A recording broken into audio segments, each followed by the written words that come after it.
Hey friends, welcome back to my channel. अगर आपको मेरी वीडियो पसंद आए इसे लाइक करें, कमेंट करें, शेयर करें और मेरे चैनल को सब्सक्राइब करें। यहाँ पे मैंने 250 ग्राम बोनलेस चिकन लिया है। इसमें 1/4 टीस्पून हल्दी पाउडर, 1 टीस्पून चाट मसाला, नमक as per your test, 1 teaspoon लाल मिर्च पाउडर, 2 टेबलस्पून अदरक लहसुन का पेस्ट, 2 टेबलस्पून ऑयल। इन सबको बहुत ही अच्छे से मिक्स करेंगे एंड 1 कप पानी डाल के इसको बॉयल होने कम्प्लीटली गलने के लिए लो फ्लेम पे छोड़ देंगे। यहाँ पे मैंने 3 लेग पीस लिए। ये स्टेप टोटली ऑप्शनल है। हाफ नींबू का रस, 2 पिंच कलर, 1.5 टीस्पून अदरक लहसुन का पेस्ट, 1 टीस्पून नमक, half teaspoon chaat masala, 1 teaspoon लाल मिर्च पाउडर और इन सबको मिक्स करके 1 घंटे के लिए मैरिनेशन के लिए छोड़ देंगे।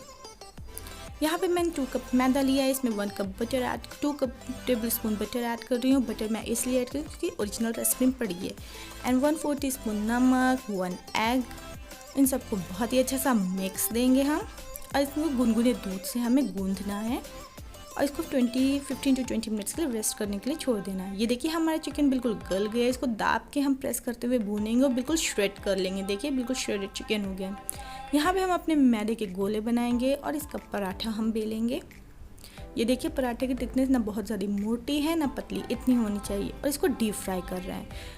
ऑथेंटिक रेसिपी में ये डीप फ्राई है। आप नॉर्मल रेसिपी में अपने हिसाब से इसको शैलो फ्राई है, जैसे आप पराठा बनाते हैं वैसे बना सकते हैं।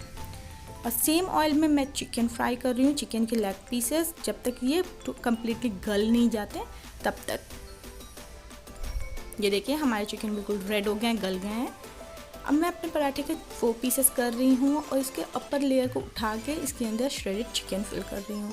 पर पराठा 1 बॉयल एग रहेगा। इसके ऊपर मैं कट करके लगा रही हूँ अदरक, जूलियन, चुकंदर, घिसे हुए हमारे श्रेडेड चिकन, इसके ऊपर लेग पीस, नींबू के टुकड़ा, लेमन स्लाइस, बादाम थोड़े से काजू, मावा थोड़ा सा। और ये हो गया हमारा दुल्हन पराठा रेडी। कितनी डेकोरेशन हो गई इसकी। आप जब इसको खाएं तो ये मेक श्योर करें कि हर बाइट में आपके हर एक चीज़ मौजूद हो, तो आप इसका टेस्ट देखिए कितना टेस्टी है।